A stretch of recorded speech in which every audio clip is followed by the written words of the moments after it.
अस्सलाम वालेकुम, आप देख रहे हैं प्रोग्राम न्यूज़ फीड। मैं हूं मुर्तज़ा डार। प्रोग्राम में हम बात करेंगे आज मुल्क की सियासी सूरत हाल के हवाले से और ये जानने की कोशिश करेंगे कि सूरत हाल किस जानिब बढ़ रही है।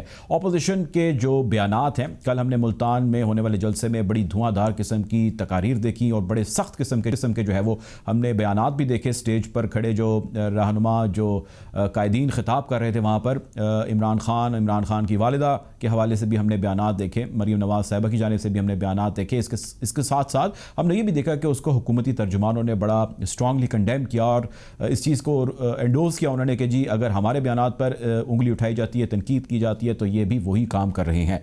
तो इस सारी सिचुएशन के अंदर जितने भी स्टेक होल्डर्स हैं वो आज कितने सीरियस हैं प्रॉब्लम्स को सॉल्व करने के हवाले से आज हम प्रोग्राम में इस पर बात करेंगे और साथ ही साथ हम ये भी जानने की कोशिश करेंगे कि PDM की जो तहरीक है वो गुजरते दिन के साथ कितनी स्ट्रांग होती जा रही है, क्योंकि PDM के पास अब दो बड़े जलसे रह गए, एक लाहौर का और एक गालिबन उन्होंने जो लाड़काना के अंदर 27 दिसंबर को जलसा करना है। ये दो अहम और बड़े जलसे PDM के अभी प्लान का हिस्सा रह गया। इसके बाद मौलाना फजलुर रहमान ने आज एक प्रेस टॉक की जिसके अंदर यूसुफ रज़ा गिलानी साहब भी मौजूद थे, साबिक वज़ीर आज़म, और उन्होंने ये भी कहा कि हम अनकरीब एक मीटिंग करेंगे और इसके अंदर मुस्तकबिल का जो हमारा लाए अमल है उस पर भी बात करेंगे और ये तय करेंगे कि अब इस तहरीक को हमने किस तरह लेकर चलना है और इस तहरीक का हुकूमत ने किस तरह जो है वो दिफा करना है, किस तरह इसको काउंटर करना है। ये भी आज हम मौज़ूए बहस लेकर आएंगे। प्रोग्राम में हमें ज्वाइन कर रहे हैं हमारे एमिनेंट खुर्रमशेर ज़मान, साथ उनके सना बुच्चा होंगी। फिलहाल अभी एक वक्त है ब्रेक का, ब्रेक जाने पड़ते हैं।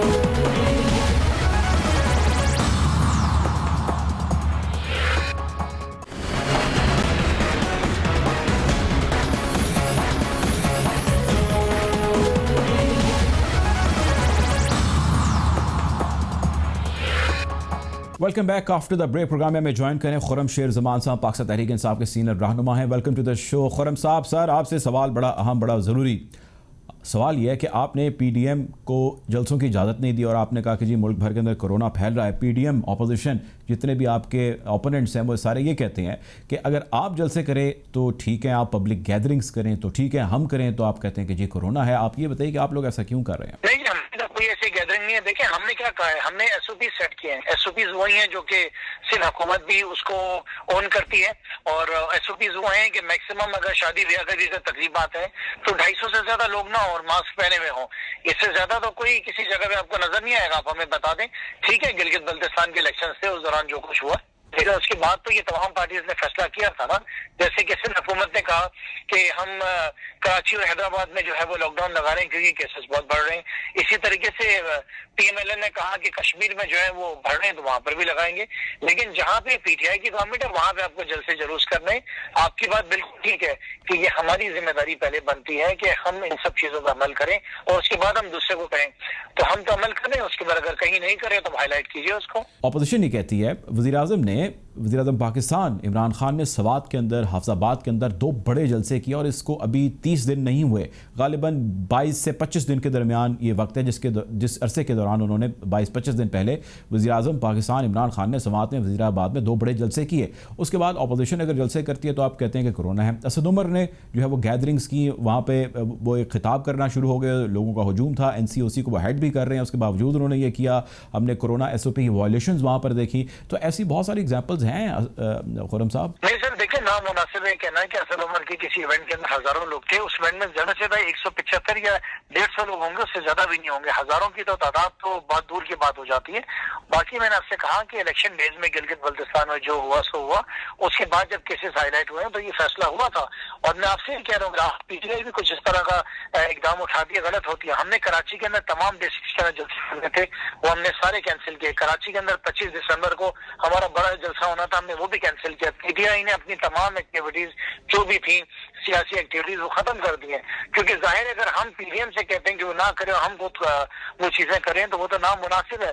हालात देखिए बहुत ज्यादा खराब होते जा रहे हैं दुनिया भर के सामने, आपके सामने क्या हालात है। लेकिन इवन पाकिस्तान में, मैं आपको मुल्तान का एग्जाम्पल दे देता हूँ कि मुल्तान में 80% बेड जो है ना वो कैपेसिटी पूरी मुकम्मल हो चुकी है। ICU के अंदर जो है तकरीबन जितने भी बेशतर बड़े शहर हैं उनके अंदर ICU के अंदर बेड्स अवेलेबल नहीं है। अब आप अंदाजा लगाएं बताएं कि मौजूदा हालात के अंदर अगर पीडीएम इस तरह का रवैया करेगी तो वो करना क्या चाह रही है। हमें तो एक ही चीज नजर आ रही है कि वो परेशान है इमरान खान की मकबूलियत से, वो वजीर आजम की फॉरेन पॉलिसी से परेशान है, वो पाकिस्तान की जो मईशत बेहतर हो रही है उससे परेशान है, पाकिस्तान की इनकम बेहतर हो गई है, खर्चे जो है वो कम हो गए, पाकिस्तान की एक्सपोर्ट बढ़ गई है, इम्पोर्ट कम हो गई है, पाकिस्तान की हुकूमत ने पिछले 3 महीने के अंदर जो है वो लोन नहीं लिया है। तो ये वो सारी चीजें हैं जिसकी वजह से आपकी ऑपोजिशन परेशान है और वो जायज परेशान है। वही बात जानती है कि अगर यही मकबूलियत रहा तो इनकी तो पहचान तकरीबन तो खत्म हो चुकी है, जो बाकी बची बचाई है वो भी खत्म हो जाएगी। सो मैं तो एतराज, मुझे नाराजगी है पंजाब हुकूमत से कि इनको रोकना चाहिए नहीं था। हमारी जिम्मेदारी है कि हम बताएं कि क्या सही है क्या गलत है, लेकिन ये हुल्लड़बाजी जो कुछ हो रही थी वो आपके सामने है, मेरे ख्याल से आवाम के सामने एक्सपोज बहुत बेहतर तरीके से हो रहा है अभी। आपने महंगाई की बात की, आपने अभी जिक्र किया, आप मुझे ये बताइए जो हुकूमती तर्जुमान हैं, जो आपके वज़रा हैं, जो आपके मुशीरान हैं, वो जो भी आके यहाँ पे दावे करते हैं, वो जो बातें करते हैं, जो प्रेस टॉक्स हैं उसके अंदर एदाद शुमार का जिक्र किया जाता है कि मुल्क में दूध की और शहद की जो है वो नहरें बहना शुरू हो गई, लेकिन ज़मीनी हक़ाइक़ इससे बड़े मुख्तलिफ हैं। आज भी अशिया खुरोनोश की कीमतें जब आसमान से बातें कर रही हैं, आपके स्टेटिस्टिक्स ठीक है, आप कह रहे हैं तो हम मान रहे हैं कि बड़े अच्छे हो रहे होंगे, लेकिन ज़मीन पर हक़ाइक़ मुख्तलिफ हैं। आटा, चीनी, दूध, चावल, अंडे, रोटी, तमाम चीज़ों की जो कीमत है आज वैसी की वैसी है, बल्कि बढ़ती चली जा रही है। बिल्कुल भी नहीं है। जिस वक्त मेरे ख्याल से आटा और चीनी महंगी थी उस वक्त आप सब ने ठीक ठाक तनकीद की, उसके बाद काम किया गया, इम्पोर्ट किया गया, आज आपके आटे और चीनी के रेट कम है। दूसरी गुजारिश मेरी आपसे ये है कि दूध के रेट, सब्जी, गोश्त और चावल के रेट कोई कम करना जिम्मेदारी वज़ीर आज़म इमरान खान की है, ये सूबाई है। अगर पंजाब है तो उसकी जिम्मेदार वहाँ की वज़ीर आला है, लेकिन अगर सिंध के अंदर आटे और दही के रेट और दूध के रेट ज्यादा हैं तो फेडरल गवर्नमेंट उसकी रिस्पॉन्सिबल नहीं है, क्योंकि इसके रेट निकालते हैं कमिश्नर। अब ये डेप्यूटी कमिश्नर की जिम्मेदारी है कि जो निकाले हुए रेट हैं उनको इम्प्लीमेंट कराए। इसका कोई ताल्लुक इसका वफाकी हुकूमत से नहीं है। आप देखिए, अगर मैं आपसे मईशत की बात कर रहा हूँ तो मैं आपको चैलेंज करता हूँ कि मईशत आपकी बेहतर है। आज आपकी टेक्सटाइल इंडस्ट्री जो है हमेशा से बहुत बेहतर चल रही है। आपकी स्किल्ड लेबर, फैसलाबाद, मुल्तान जैसे शहरों के अंदर स्किल्ड लेबर की शॉर्टेज हो गई। आपकी ट्रैक्टर्स की इंडस्ट्री देख लें, ऑटोमोबाइल्स की देख लें, मोटरसाइकिल्स की देख लें, आप लूम्स देख लें कि वो कहाँ जा रही है। हर चीज आपकी इंडस्ट्री इस वक्त बेहतरी की तरफ जा रही है। और जब हम ये कहते थे कि जो बेरोजगारी का खात्मा करना, तो ये वही तो सारे स्टेप्स हैं जो प्राइम मिनिस्टर ने लिए, जो आपकी मुल्क में फॉरेन इन्वेस्टमेंट आ रही है, आपकी इकोनॉमी बेहतर हो रही है, आपकी फॉरेन पॉलिसी बेहतर हो रही है। आज से पहले कब अफगानिस्तान के साथ आपके रिलेशन अच्छे थे? कब आपके यूएई और सऊदी अरेबिया के साथ ऐसे रिलेशन थे? ईरान के साथ कभी आज तक ऐसे रिलेशन थे? यूएस तो पीपल्स पार्टी और पीएमएलएन के टाइम पे कहता था कि डू मोर, आज कोई ऐसी आवाज आपको आती है? आज यूएस में कहा जाता है अगर पाकिस्तान जैसी पॉलिसीज कोविड के लिए ली जाती तो इकोनॉमी का ये हाल नहीं होता। बिल गेट्स वजीर आजम की तारीफ कर रहे हैं, तो और इसके अलावा वजीर आजम क्या करें? दीन के लिहाज से भी उन्होंने फ्रंट फुट के ऊपर आए। हमारे प्यारे नबी के हजरत मोहम्मद मुस्तफा सल्लल्लाहु जिस तरीके से ओआईसी के अंदर उनकी स्पीच थी, जैसे उनकी यूनाइटेड नेशन में थी, हमने कब देखा ऐसे तो अपनी जिंदगी में नहीं देखा है। ये पर्ची वजीर आजम इन्होंने क्या किया है? अब ये इनके बच्चे आए हैं, ये क्या वजीर आजम इमरान खान के सामने सियासत करेंगे? अब ये बच्ची ने क्या करना है, ये बिलावल ने क्या करना है, मरियम क्या करेगी? इनका कोई कैलिबर है, कोई कंपटीशन इनका है इमरान खान के साथ, जो कि 23 साल मेहनत करके जो है वो आया है। सो मेरे ख्याल से इन बच्चों का भी कम से कम at least they need to spend another 20 years उस जब इमरान खान के साथ कंपटीशन कर सकते हैं। इनका कोई मुकाबला नहीं है वजीर आजम इमरान खान के साथ। अच्छा खुर्रम साहब, आज मौलाना फजल रहमान साहब ने और साथ उनके यूसुफ रजा गिलानी साहब ने एक प्रेस टॉक की और उसके अंदर उन्होंने पहले तो गिले शिकवों का ज़ाहिर जिक्र किया जो आप लोगों ने उनके साथ नाइंसाफ़ी की, बकौल अपोजिशन के उनको जलसा वहाँ पर ठीक तरीके से नहीं करने दिया गया और वो प्लान उनका आपने ख़राब किया। लेकिन इसके साथ साथ अब वो कहते हैं कि हम अपने जो फ्यूचर स्ट्रैटेजी उस पर बड़ा स्ट्रांगली और एग्रेसिवली काम कर रहे हैं, इस गवर्नमेंट को हम घर भेज के ही दम लेंगे। प्लानिंग अगर उनकी कुछ ऐसी आ जाती है, इन 2 जलसे उनके रह गए हैं, एक 27 दिसंबर को होना है और एक 13 दिसंबर को होना है लाहौर का और लड़काना का, इसके बाद वो ऐलान करते हैं कि जी हम मार्च करेंगे फॉर एग्जांपल फॉर इंस्टेंस, क्योंकि उनके इनिशियल प्लान के अंदर गालिबन ऐसा जिक्र था कि जनवरी के अंदर जो है दिसंबर एंड के अंदर इस्लामाबाद की तरफ जो है वो मार्च होगा। ऐसी कोई सिचुएशन बन जाती है तो आप इनको डील करेंगे, हुकूमत चलाएंगे, क्या करेंगे, क्या प्लान है आप लोगों का? पाकिस्तान की जो इकॉनमी में फर्क आएगा और इसी बात की हमें फिक्र है। तो पाकिस्तान तहरीक इंसाफ ने, PMLN या सिविल जरदारी ने जो नवाज शरीफ पे किए थे, वो सारे केसेस हैं जो कि अपने मंतकी अंजाम तक जा रहे हैं, उसमें अदालतें काम कर रही हैं। आप बेसिकली क्या करें, अदालतों को चैलेंज कर रहे हैं ना, आप ऑनरेबल जजेस को चैलेंज कर रहे हैं। तो मेरे ख्याल से चीफ जस्टिस साहब को नोटिस लेना चाहिए और अदालतों को जो है ना इसके ऊपर अभी इकदाम उठाने चाहिए कि मुल्क के अंदर जो अफरा तफरी पैदा की जा रही है। देखिए, हमारी जो एहतजाज थे उसका इनके साथ कोई कंपैरिजन नहीं है। ये NRO चाहते हैं, कोई भी दौलत चाहते हैं, वो रखने दीजिए। हमारा जो एहतजाज थे वो ये थे कि 4 हलकों को खोला जाए और अगर उसके अंदर आपको नजर आता है कि कोई गलतियां हुई हैं तो आने वाले इलेक्शन के लिए बेहतरी की जाए। That's it. और क्या था हमारा। हुकूमत का यकतरफा एहतसाब, अपोजिशन इसका बार बारहा दफ़ा जिक्र कर रही है। आज भी मौलाना फजलुर रहमान की पार्टी के कुछ रहनुमाओं को, उनके साथियों को नैब नोटिस भेज रहा है।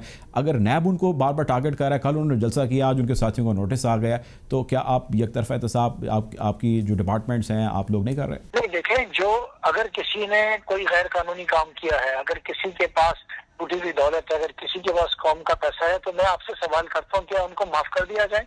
ये तो देखिए, अब अवाम ने भी डिसाइड करना है ना कि अवाम ये चाहती है कि इन सबको माफ कर दिया जाए, इन दोनों को छोड़ दिया जाए। देखिए, वजीर आजम इमरान खान आज जो इक्तदार के अंदर उनकी जमात है वो 3 चीजों के ऊपर है, जो सबसे बड़े 3 स्लोगन थे जिसके बेसिस पे हमने वोट मिलाए कि जिन्होंने मुल्क को लूटा है उनको जेलों में डालना है, जो लूटी हुई दौलत है वो वापस लेकर आनी है और मुल्क से करप्शन का खात्मा करना है।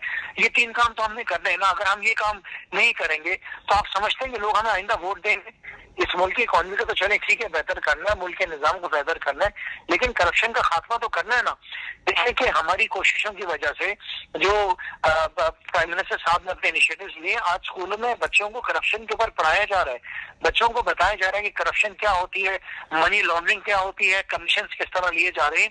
हमारे बच्चों को सारी चीजें पहले कहाँ पता थी? पहले जब हमारे एहतजाज होते तो लोग बच्चों को ये सिखाया गया कि इलेक्शन में रिगिंग क्या होती है, फॉर्म 14 क्या होता है, 15 क्या होता है। तो ये बेसिकली सारी चीजें आपके आने वाले बेहतर दिनों के लिए हैं। ये आपको इमरान खान जैसा शख्स फिर वापस पाकिस्तान में नहीं मिलेगा, ऐसा लीडर नहीं मिलेगा जो मुल्क की खातिर इतना कर रहा है। आप मुझे बताएं, कोई उनके जाती जेब से उनका घर चल रहा है? यहाँ तो प्राइम मिनिस्टर हाउस जो थे वो आपको पता है किस तरह आलिशान तरीकों से चलते थे ना। प्राइम मिनिस्टर साहब की कोई अपनी जायदाद, कोई अपनी फैक्ट्रीज हैं, कोई अपनी मिलें हैं, कोई फॉरेन इन्वेस्टमेंट्स हैं, कोई बाहर जायदाद है, कुछ भी तो नहीं है। और क्या चाहते हैं आप और क्या करें? ये इज गिविंग इज बेस्ट। सुबह 9 से लेकर रात शाम 6-7 बजे तक मीटिंग्स कर रहे हैं, मुल्क को बेहतरी की तरफ लेके जा रहे हैं। तो ये हम सब की जिम्मेदारी, हर पाकिस्तान की जिम्मेदारी है, पाकिस्तानी की, कि उसने अपने प्राइम मिनिस्टर के साथ खड़ा होना और इन 2 नंबर सियासतदानों को, मैं लफ्ज इस्तेमाल कर रहा हूँ, इन 2 नंबर सियासतदानों को अब रिजेक्ट करना है हमेशा के लिए। अच्छा, आपने जिक्र किया प्रोग्रेस का, मुझे ये बताएं आप कि आज ये तो चले अपोजिशन है, आज आला अदलिया ने, आज सुप्रीम कोर्ट के जो है वो चीफ जस्टिस साहब ने आज बड़े गुस्से का इजहार किया, बड़ी बरहमी का इजहार किया। आज दरख्तों और नहरों के हवाले से केस था, उसकी हियरिंग चल रही थी, उसके अंदर तमाम का तमाम रिकॉर्ड तलब कर लिया गया है बिलियन ट्री सुनामी का, जो आपका एक बड़ा इनिशिएटिव है, इमरान खान साहब का एक बड़ा ड्रीम प्रोजेक्ट है।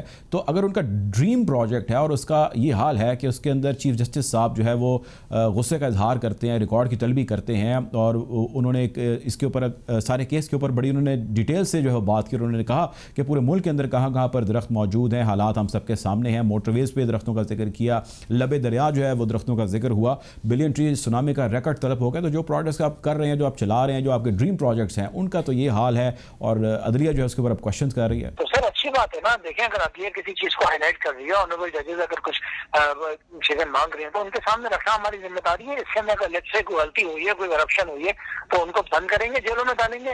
माफी तो नहीं है, ऐसा तो नहीं है कि हमारे लिए कोई और कानून है और अपोजिशन के लिए कोई और कानून है। इंसाफ की बुनियाद के ऊपर सबके साथ होगा। अगर हमारे यहाँ से किसी ने कोई गलती की है, माल बनाया, तो उसको किसी हालत में नहीं छोड़ना चाहिए। हमारी तो पॉलिसी यही है, हम क्यों किसी की सपोर्ट करेंगे? तो मैं समझता हूँ अच्छी बात है अगर अदलिया की तरफ से इस तरह की कोई नोटिस आए।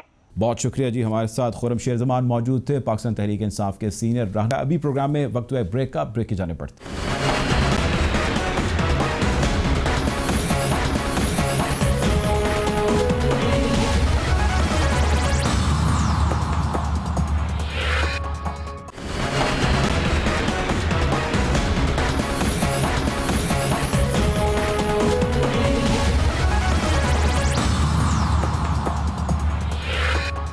Welcome back after the break. Program में हमें ज्वाइन करें सीनियर जर्नलिस्ट हैं सना बुच्चा साहिबा। वेलकम टू द शो सना साहिबा। आपसे सवाल मेरा ये है, आप ये बताइए कल का जो ये जलसा था, उस जलसे के हो जाने के बाद क्या पीडीएम की जो तहरीक है वो मज़ीद स्ट्रॉन्ग हो गई है? क्योंकि आने वाले 2 और मज़ीद जलसे रह गए। उसके बाद मौलाना साहब ने, चूँकि उनके लीडर हैं, उन्होंने नया अपना जो है वो लाएहमल स्ट्रैटेजी तय करनी है। कैसे देखते हैं आप इसको सना? देखिए, सियासत एक सोची समझी स्कीम होती है, साजिश भी कहा जा सकता है, फिल्म भी होती है, आप उसको जो बनाते हैं, but it is the art possibility. और देखिए, ये जैसा मैं खुद मुल्तान में हूँ और थी, तो मैं इसको काफी दिनों से देख भी रही थी, हर चीज को फॉलो अप भी कर रही थी। कल हमने लिटरली जो लोग देखे हैं वो बहुत दूर दराज एरिया से भी आए हुए थे, काफी तादाद में थे। मसला ये है कि ये एक बड़ा टफ क्वेश्चन है कि मतलब ये किसकी जीत हुई है। क्या ऑपोजिशन जीत गई है जलसा करके? तो वो कह रही है कि वो जीत गई है। उन्होंने कहा कि उन्होंने जलसा कर लिया इस पूरी कोशिश के बावजूद जो हुकूमत ने लगाई। हुकूमत वहाँ कह रही है कि हमने तो एक तो फैदुम का जो एटमोस्फेयर था वो खत्म किया है। हमने ये कहा कि मॉडल टाउन वाला सानिया दोबारा रिपीट ना हो जाए, हम लोगों की जानों के साथ ना खेलें। तो ये दोनों बातें ठीक है अपनी अपनी तरफ से, वो दोनों ही ठीक कह रहे हैं। एक तरफ जलसा होने वाला नहीं होने वाला था वो हो गया, एक तरफ अपोजिशन को इजाजत नहीं दी गई और एक तरफ हुकूमत पीछे भी हट गई। तो दोनों की बातें दुरुस्त है, लेकिन आवाम जो है वो इसमें शऊर रखते हैं। उनको पता है कि कोविड एक मौलिक बीमारी है। आई मीन अल्लाह सबको इससे महफूज रखे। लेकिन मेरा ख्याल ये है कि अब ये भी हुकूमत की थोड़ा सा एक वीक पॉइंट है कि हुकूमत जिस तरह से उजागर करना चाहिए था कोविड की सीरियसनेस को, एज जब शुरू में आई थी, उस वक्त आपने उसको स्टॉप कर दिया। आपने कहा ये तो कोई ऐसी बड़ी चीज नहीं है, और हर्ड इम्यूनिटी और तमाम तरह चीजें हो रही थी। तो अब आवाम को है उस वक्त सीरियसली नहीं लिया हमारी गवर्नमेंट ने, और अब आवाम सीरियसली नहीं ले रहे। तो लेकिन आई थिंक ये सोचने पर जरूर, और ये मोमेंटम जब पिकअप हुआ है, आई थिंक ये कंटिन्यू रहेगा जब तक कि कोई हमें खातिर कामयाबी नहीं नजर आती कम से कम ऑपोजिशन को। अब कामयाबी सिर्फ हुकूमत को घर भेजना नहीं है, उनके और भी मसाइल हो सकते हैं। आई थिंक वो मरीम प्लेस टू गैलरी और वो नजर भी आते हैं। मरीम नवाज शरीफ साहब किड से खातिर और किड बात करने की सिग्नल भी वो दे रही है। तो दैट सेड आई थिंक के momentum will stay the same और जलसे जुलूस होते रहेंगे। और ये इट्स बैक टू 2014, क्योंकि ये आई थिंक इमरान खान साहब is getting paid back in the same currency जो उन्होंने 2014 में करने दिए थे। और अभी शुक्र है कि वहां तक अभी हालात मीडिया में लेके नहीं गई, सिविल नाफरमानी नहीं हो रही, बिल नहीं गिराए जा रहे, पीडीपी पे हमले नहीं हो रहे, पार्लियामेंट की कोई दीवारों पे नहीं चढ़ गया। तो ये तमाम तर चीजें कॉन्स्टिट्यूशनली तो वो अपने बाउंड्रीज में हैं, और आई थिंक ये रहेंगी ऑपोजिशन ऐसी। ठीक है। अच्छा सना, ये बताइएगा कि आपने एक बड़े लंबा अरसा जो है ऐसी तहरीकें देखी, उनको कवर किया, रिपोर्ट भी किया।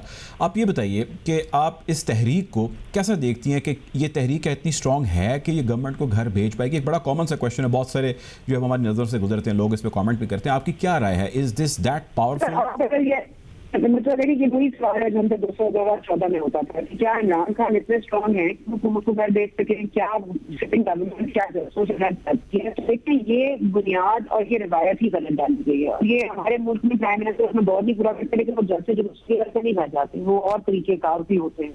तो ये जलसे का जो एक नैरेटिव है और जो पूरी रिवायत डाली है, वो तो पाकिस्तान तरीके से आपने खुद डाली है। आपने खुद जैसे बैठ के गवर्नमेंट घर जाए तो आपके साथ आपका साथ अपनी हुकूमत जाने वाली हुकूमत कैसे जैसे चली जाती है। लेकिन हाँ, एक प्रेशर जरूर बिल्ड होता है, और हुकूमत की कारकर्दगी इस कदर वीक रही है, इस कदर नाअहल है ये हुकूमत। और ये बात तो आई थिंक कोई तजर्बाकार किया एनालिस्ट और उनके जो प्रो है वो भी ये मानते हैं कि इनकी जो कम अक्ति और नाअहली है वो इनको खुद नहीं डूबेगी। तो वो वही हुआ, आवाम सड़कों पर इसलिए आते हैं क्योंकि वो आपसे डिससैटिस्फाइड होते हैं। तो जब खान साहब के पास नंबर्स थे तो इनके पास भी हैं, कम ज्यादा हम उस पर बात कर सकते हैं। लेकिन ये रिवायत ही गलत डली है कि जलसों से घर नहीं जाते लोग, लेकिन ये रिवायत डाली किसने है वो तो सोचें। ठीक है। अच्छा ये बताएं, अब आप आ जाते हैं इसकी जो सारी एक पीडीएम की जो एक तहरीक है, अदर दैन दिस के ये गवर्नमेंट को घर भेजे, या इनकी जो डिमांड है, इनकी जो चेकलिस्ट है, इस पीडीएम का जो इत्तेहाद है, जो एक जॉइंट वेंचर है 11 पार्टीज़ का, इस जॉइंट वेंचर को, इस इत्तेहाद को आप फ्यूचर में कैसा देखती हैं? और एंड बेनिफिशरी आपको क्या लगता है सारे पीडीएम का कौन है? देखिए, जो मरियम गुफ्तगू करती हैं या मरियम साहिबा करती हैं या जो मियां साहब ने की, जिसको हमने पैमरा ने बैन भी किया, हमारी हुकूमत ने कहा कि नहीं चलाना है जो भी। अब देखिए, मसला ये है कि पहले आप एक दो लोगों को साइडलाइन कर देते थे क्योंकि वो एक इदारे को टारगेट करते थे या खुला बोलते थे या दूसरे इदारे के ऊपर जाते थे। चाहे वो अदलिया हो, चाहे वो आपके स्टेट इंस्टीट्यूशन हो, किसी पर भी बात करने से पहले आप 2 दफा सोचा करते थे। मसला यह है कि अब ये जो अवामी जलसे हो रहे हैं, इसमें बात तो अवाम की जाती है। ये कहा जाता है कि मैं आपके दुख भी समझ रही हूँ, आपके दर्द भी समझ रही हूँ, आपकी मतलब ये तमाम लीडर ये कहते हैं ना कि वो हमारे दुखों से, हमारी महंगाई के तूफानों से सबसे वो आगाह हैं। लेकिन बात वो असल में अपनी करते हैं, वो अपने दिखाते हैं कि आपके जो चोजन या मुंतखब लीडरान हैं, जो डेमोक्रेटिक रस्तों से आते हैं, उनके साथ क्या ट्रीटमेंट रवा रखा जाता है। तो जो उनके साथ सलूक रखा जाता है, इस पे अब एक शऊर है जो उजागर हो रहा है अवाम में। आई थिंक वो जो ये शऊर है ना, ये मुल्क पर अब बेदार हो रहा है, और ये सूरज अब निकलेगा और ये बातें अब होंगी जो पहले झप छुप के होती थी, अब खुलम खुला होंगी।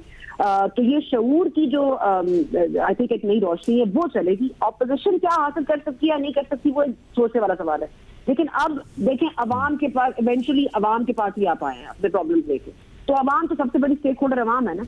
तो अब अवाम ने क्या बिहेव करना है या किसको मानना है, वो अवाम पे छोड़ देते हैं, बाकी जमहूरियत रहने देते हैं। लेकिन सना साहिबा, वो फैसला करना है। शऊर तो आपने जैसे जिक्र किया कि शऊर उजागर हो रहा है लोगों के अंदर। अब ऑप्शन ज़ाहिर है एक इलेक्टोरल प्रोसेस है जिसके जरिए मुंतखब करते हैं वो नुमाइंदगान को। ऑप्शन कौन सी रह जाएंगे अवाम के पास अगर वो ये समझ लेंगे कि जी ये जो अपोजिशन है ये अपने मकासद के लिए तहरीक कर रही है, गवर्नमेंट जो है वो अपनी सियासत कर रही है, तो जब ये 2023 के इलेक्शन आएंगे, गवर्नमेंट सेलेक्ट होगी कोई, तो लोग किसको मुंतखब करेंगे? ऑप्शन तो फिर भी वही रहेंगी।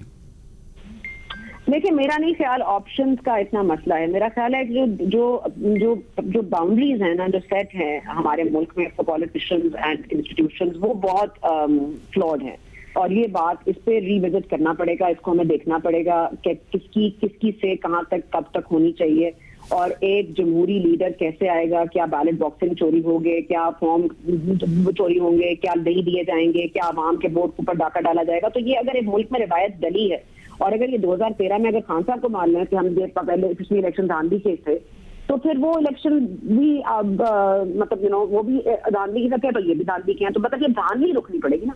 आपको rules of the game change करने हैं, और rules of the game change करने के लिए डिफरेंट गेम खेला जाता है, और ये डिफरेंट नैरेटिव लाया जाता है। तो जो आपको अपोजिशन अब नया एक नैरेटिव दे रही है, अब इसको आप देते हैं, डिस्कस करते हैं, ये मेरा ख्याल है अवाम डिसाइड करना है। अवाम के पास ऑप्शन बहरहाल वही है, लेकिन अगर आप ऑप्शन को डिफरेंट तरीके से प्रेजेंट करेंगे तो वो ऑप्शन भी डिफरेंट हो जाते हैं। अच्छा, गवर्नमेंट का जो नैरेटिव है इस सारे के ऊपर, जो पीडीएम के बैनर तले या अपोजिशन जो कहती है आ रही है इतने सालों से, वो ये कहते हैं कि इतने सालों का मसला है जो यहाँ पर जनरेट हुआ है, कई दहाइयों का मसला है, हमें अभी आए 2.5 साल मुकम्मल नहीं हुए और हमसे इतने सालों का हिसाब लिया जा रहा है। ये बड़ा एक स्ट्रॉन्ग नैरेटिव है हुकूमती रहनुमाओं का, तर्जुमानों का। इसके बारे में क्या आप कॉमेंट करेंगी? देखिए, इसमें तो मतलब मैं क्या कहूँ, मतलब अगर कोई आंख देखा जुटाना चाहता है तो वो जुटा सकता है। मतलब अगर आपको लगता है कि ये जहांगीर तरीन साहब, ये शुगर स्कैंडल, ये माफियाज, ये तमाम तर चीजें पिछली हुकूमत आपके लिए छोड़ दी थी, तो आपने इनको कंटिन्यू क्यों रखा 2.5 साल? अगर वो उसको छोड़ गई थी तो आप उसको डिसकंटिन्यू क्यों नहीं कर सकते? LNG वाला स्कैम आप देख लीजिए, उस पर आप मुझे बता दें कि आप क्या कर रहे हैं। आप फर्नेस ऑयल वाले को अपने ठेके दे रहे हैं, आप क्या कर रहे हैं मुल्क की बिजली के साथ? आप क्या कर रहे हैं मुल्क की बिजली का एक प्रॉब्लम को ओवरकम करने के लिए? आपकी थॉट प्रोसेस क्या है? आप अगर 2 पैसे कहीं से बचा रहे हैं तो आप 4 कहीं और क्यों लगा रहे हैं? मतलब ये तो ना अहली के अलावा इसको क्या कहूं मैं। मतलब अगर आपके पास 2 रुपए भी छोड़ के गए थे तो आपने उसको -10 तो आप ले गए हो ना, वो तो नहीं ले गए। अब आप कहोगे जी वो खसारे में छोड़ गए, लेकिन आपने जो इस वक्त फैसले किए हैं, इतने करोड़ों रुपए तबाह बर्बाद हो गए, अरबों का नुकसान हो गया, बिजली हमारे पास नहीं, गैस हमारी नहीं आती, महंगाई का आप हाल देख लें, और आटा हम मतलब इम्पोर्ट करते हैं, चीनी हमारे पास नहीं है, आप कीमतें देखें। मतलब ये पिछली हुकूमतों में डाल के मतलब किसको बेवकूफ बना रहे हैं? मतलब मैं तो नहीं बन सकती, आप बन सकते हैं, तो फिर वो आप पर डिपेंड करता है। मतलब आई डोंट थिंक अब बेवकूफी, मतलब जितनी दफा भी झूठ बोला गया वो झूठ ही रहता है, सच नहीं बन जाता। ये एक ही बात को बार बार बोलते हैं तो ये सच नहीं बनती। ये आप अपनी नाअहली नहीं छुपा सकते। ठीक है, लास्ट क्वेश्चन, आप इस गवर्नमेंट का फ्यूचर क्या देखती हैं? देखिए, मैं एक जमहूरियत पसंद अपने आप को कहना पसंद करता हूँ, so I really stand with the will of the people. और अगर ये हुकूमत करती है तो आई होप कि ये अपनी थोड़ी ये फाशिज्म और ये जो इस तरह की एक मुतबहर धर्मी से हम चल रहे हैं उस तरह से हम चलेंगे। हम कोई मयाना रवि हार करेंगे अपने खर्चों में भी और अपने रवैयों में भी। तो मेरा ख्याल है कि अगर तो ये फ्यूचर ब्राइट करना है तो फिर मेरा ख्याल है कि पाकिस्तान तहरीक-ए-इंसाफ को थोड़े से आदतें अपने रवैयों को तब्दील करना पड़ेगा। ये फाशिस्ट और इगोटिस्टिकल वे में मुल्क नहीं चला सकते। घर नहीं चलते तो मुल्क तो खैर बहुत दूर की बात है। तो मेरा ये ख्याल है कि अगर ये मेंट कर लें अपनी वेस्ट, नथिंग लाइक इट, अगर ना कर सके तो फिर आई डोंट सी वेरी अच्छा, ये बताइए अगर महंगाई पे आज कंट्रोल कर लेती है गवर्नमेंट तो कितना एडवांटेज, पॉलिटिकल माइलेज कितना मिलेगा गवर्नमेंट? आई थिंक महंगाई के दो तीन पैमाने होते हैं, उन पे महंगाई को मैनेज करना पड़ता है। मतलब 30 रुपए की रोटी, 115 रुपए की चीनी, तमाम तरह चीजों के लिए बहुत सारे लोगों के लिए कुछ महंगा होगा, कुछ सस्ता होगा। लेकिन देखें, अगर महंगाई को आज कंट्रोल कर लेती है हुकूमत, जो कि ह्यूमनली पॉसिबल है, मतलब ये इम्पॉसिबल नहीं है, मुश्किल है लेकिन इम्पॉसिबल नहीं है, लेकिन इसमें थोड़ी सी थॉट प्रोसेस जाना पड़ेगा। ये अपने आप को इस पे टाइम जाया करने के बजाय वो कि हमने पिछली हुकूमतों ने खसारा दे दिया और हम नहीं कुछ कर सकते क्योंकि हम फंस गए हैं, तो ये ना करें। अब आपके पास हुकूमत है, आपके पास you have the tools of the game. आप इन चीजों को देखें, इन पर दोबारा नजरसानी करें, इनको रिव्यू करें, आप अपनी पॉलिसी को रिव्यू करें और देखें कि कहाँ पे आप कट कर सकते हैं, कहाँ पे आप रिपोजिशन कर सकते हैं, कहाँ पे आप रीप्राइस कर सकते हैं। तो ये इम्पॉसिबल नहीं है, अगर करना चाहे तो कर सकते हैं, लेकिन अगर सिर्फ बातें ही करनी है और जबान जमा खर्ची करनी है तो फिर जाहिर है महंगाई भी चलती रहेगी और ऑपोजिशन का नैरेटिव मजीद मजबूत होता जाएगा। लेकिन आप आज अवाम को आप नहीं देंगे बेट, तो अवाम को तो आपने बेट ही ये दिया कि महंगाई है, महंगाई का रोना है, हम साथ रोते हैं। अवाम को महंगाई जब नजर ही नहीं आएगी तो अवाम भी नहीं आएगी नजर, वो भी अपने घर में सूखे बैठेंगे, तो वो क्यों आएंगे बाहर?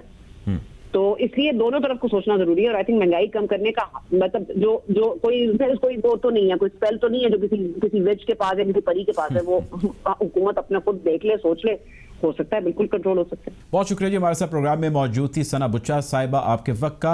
हुकूमत ने कल सख्ती से डील किया ऑपोजिशन को, पीडीएम के बैनर तले जो वो अपनी तहरीक चला रहे हैं उनको जलसा करने की इजाज़त नहीं दी, लेकिन इसके साथ साथ हुकूमती अरकान जो है वो ख़ुद भी हमने देखा कि कुछ ऐसी गैदरिंग्स कर रहे हैं, कुछ ऐसे इज्तिमात उनसे हो रहे हैं जहाँ पर लोगों की एक तादाद या लोगों का एक हजूम मौजूद है। और हमने साथ साथ ये भी देखा कि वहाँ पर कोरोना के जो SOPs हैं उनकी वायलेशन भी हो रही है, उन पर कोई अमल दरामद नहीं हो रहा। असद उमर साहब का जिक्र बार इन गुज़िश्ता 2-3 दिनों के अंदर हो रहा है और अपोजिशन तो खैर उसको बहुत आड़े हाथों ले रही है, लेकिन बहुत सारे नाक़दीन जो हैं हुकूमत के वो भी, और जो हुकूमत के हामी हैं वो भी ये कह रहे हैं कि हुकूमत के NCOC के जो रहनुमा हैं, जो सरबराह हैं, जो रूह रवा हैं, अगर वो खुद पब्लिक गैदरिंग्स करेंगे, SOP को अमल दरामद नहीं होगा तो यकीनन ये अपोजिशन को एक मौका मिलेगा और इसमें एक हकीकत भी है। इसके साथ साथ हमने ये देखा कि अपोजिशन ने इस सारे जलसे करने के बाद आज जो उन्होंने एक अपने आने वाले लाएअमल के बारे में बातचीत की, मौलाना फजलुर रहमान और साथ साथ उनके इस तरह गिलानी जो साबिक वज़ीर आज़म पाकिस्तान है, उन्होंने एक प्रेस टॉक की। वो दोनों पार्टीज़ एलाय हैं, उसके सरबराह मौलाना फजलुर रहमान है। उन्होंने उस अलायंस के अंदर ये जिक्र किया कि हम आने वाले दिनों के अंदर एक मुलाकात करेंगे, एक ग्रैंड मीटिंग करेंगे और उस मीटिंग के अंदर हम ये तय करेंगे कि हमने किस तरह हुकूमत को आने वाले दिनों के अंदर टफ टाइम देना है, किस तरह डील करना है और किस तरह इनको घर भेजना है। हुकूमत के लिए यकीनन PDM एक बड़ा चैलेंज है और ये बनती जा रही है। हुकूमत के तर्जुमान, उनके रहनुमा लाख चाहे से इनकार करें और कहें कि जी PDM जो है वो सिर्फ NRO के लिए है, उनका मकसद सिर्फ NRO है, वो चाहते हैं कि उनके करप्शन के केसेस पर पर्दा डाल दिया जाए। ये नैरेटिव एक वक्त तक हुकूमत सेल यकीनन कर पाएगी, लेकिन उसके बाद जब ये मोमेंटम तहरीक पकड़ती जाएगी, क्योंकि जो दो आने वाले जलसे हैं वो बड़े जलसे हैं। लाहौर जो है वो मुस्लिम लीग नून का जो है वो हब कंसिडर होता है और लाहौर के अंदर जब भी कोई बड़ा जलसा होता है तो वह एक बहुत बड़ा जो है वो एक स्ट्रॉन्ग नैरेटिव और मैसेज बिल्ड करता है। उसके बाद अगला जलसा 27 दिसंबर को लाड़काना के अंदर है। पीपल्स पार्टी का गढ़ तस्वर किया जाता है लाड़काना को, वहाँ का भी बड़ा जो जलसा है वो एक बड़ा मैसेज देगा। तो हुकूमत के लिए यकीनन वो चाहे लाख इनको डिनाई करें इन फैक्ट्स को, इन रियलिटीज़ के ऊपर लाख वो जो है वो कदगन लगाए और वो कहे कि जी ऐसा नहीं है, हकीकत अपनी जगह ज़रूर ठहरेगी। PDM में एक मूवमेंट है, वो एक तहरीक है और वो उसके अंदर हर गुजरते दिन के साथ जो है वो एक वेव पैदा होती जा रही है। वो वेव यकीनन इस कोरोना की वजह से कुछ मुश्किलात का शिकार ज़रूर है, हुकूमती सख्तियों की वजह से वो मुश्किलात का शिकार ज़रूर है, बट बहरहाल हुकूमत के लिए ये अशद ज़रूरी है कि वो एक टेबल पर बैठे। जितने स्टेक होल्डर्स हैं उन सब के लिए बहुत ज़रूरी है कि वो एक टेबल पर बैठें और बैठ के इस मसले को बातचीत के ज़रिए हल करने की कोशिश करें। जितने भी वो इंस्टीट्यूशंस हैं हमारे, वो तमाम रिस्पेक्टेबल इंस्टीट्यूशंस हैं। आज नेशनल डायलॉग की, नेशनल डिबेट की जिसको कहा जाए बहुत ज़्यादा ज़रूरत है। वो अपोजिशन हो, हुकूमत हो, जितनी भी पॉलिटिकल पार्टीज़ हो, वो कोई और डिपार्टमेंट हो, वो कोई और महकमा हो, उन तमाम लोगों को बैठना, इंस्टीट्यूशंस हो, उनको बैठना और बैठकर बात करने की बहुत ज़्यादा ज़रूरत है। इस वक्त आवाम के लिए सबसे बड़ा मसला, सबसे बड़ा जो चैलेंज है वो महंगाई है और महंगाई का तूफान है। हुकूमत ये कह रही है कि हमारे पास जो स्टैटिस्टिक्स हैं वो हर गुजरते दिन के साथ बेहतर होते जा रहे हैं, जबकि हकीकत जो ग्राउंड रियलिटी है वो इसके बरक्स है। बहरहाल हमने आज अपने मेहमानों से इस हवाले से भी जाना और उनकी राय आपके सामने रखी। सूरत हाल आपके सामने ज़्यादा क्लियर है, आप इस पोजीशन में हैं कि इसको बेहतर तरीके से गेज कर सकें कि PDM का ये जलसा क्यों है, हुकूमत की इनके ख़िलाफ़ जो सख्ती है वो क्यों है और इस सब का हुकूमत के साथ साथ आवाम को कितना फ़ायदा और कितना नुकसान है। प्रोग्राम का आज के वक्त ख़त्म हुआ चाहता है, आपसे कल ज़रूर मुलाकात होगी। अपना ख्याल रखिएगा। अल्लाह हाफ़िज़।